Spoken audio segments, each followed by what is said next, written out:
Good morning. It's John here.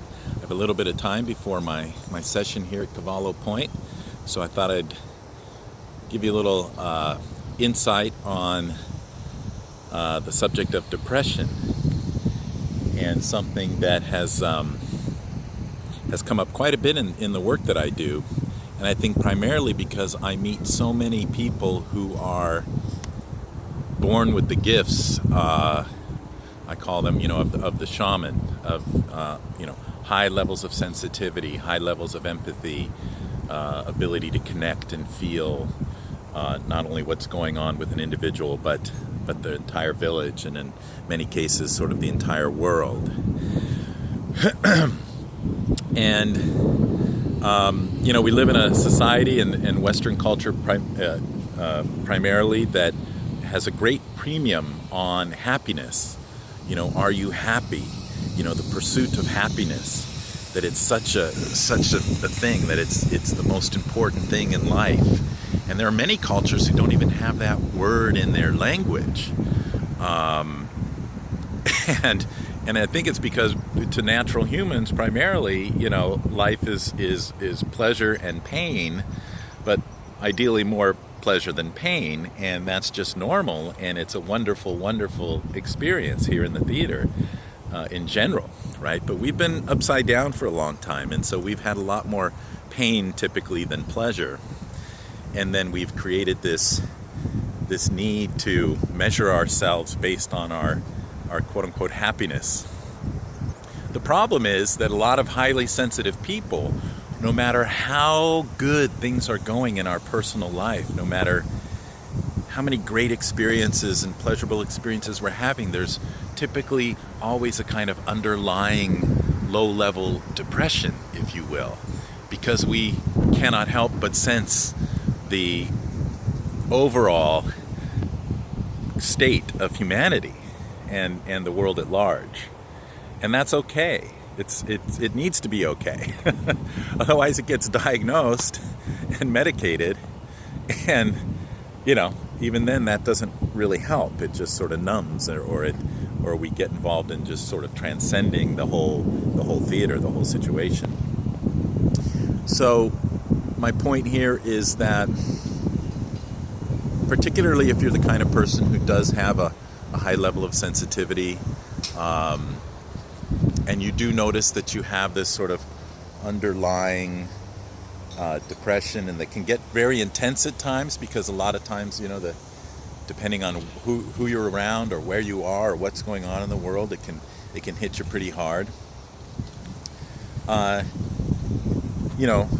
Don't make it, if you will, don't make it personal. Try not to question whether something is particularly wrong with you or everyone else trying to tell you that you need to be happy. Why aren't you happy? Try to be happy. I think Keanu Reeves had that. There was a great quote by him where a lot of his friends always gave him a hard time about being sad Keanu, and he goes, I don't have to be happy, and I enjoy that. My life is good even when I'm not happy, something to that effect. And he pretty much nailed it. It's really this perception that if you're not happy, something's wrong.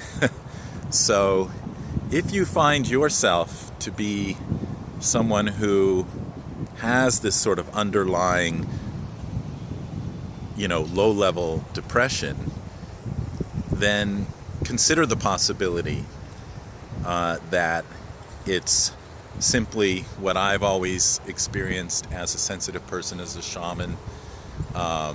It doesn't mean you got to be sad and depressed all the time either. There's plenty of situations where, and moments in time where that's not at the forefront. That's not something that you're really aware of or noticing. But if you do notice it, let it come. Let yourself feel it. It will pass. If you do have this sort of low-level sense, or somebody who does, really take a look at the possibility that they're tapping into what's going on in the world in general, or the people around them, before you diagnose and medicate them and all that kind of stuff. Not that there isn't a place for some of that, obviously, but I just wanted to bring this up because it's something that has come up in my work over and over and over for a long, long time now. And I've explained it to people in person many, many times, but I've never really written about it or blogged about it.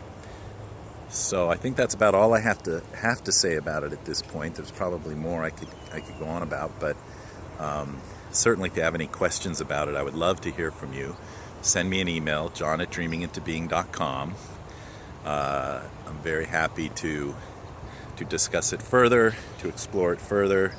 And of course, like I said, it's often a big part of my work because I do tend to meet and work on a lot of people with these gifts, born with essentially the gifts of high sensitivity and empathy, and tend to be the sort of shaman, medicine person of their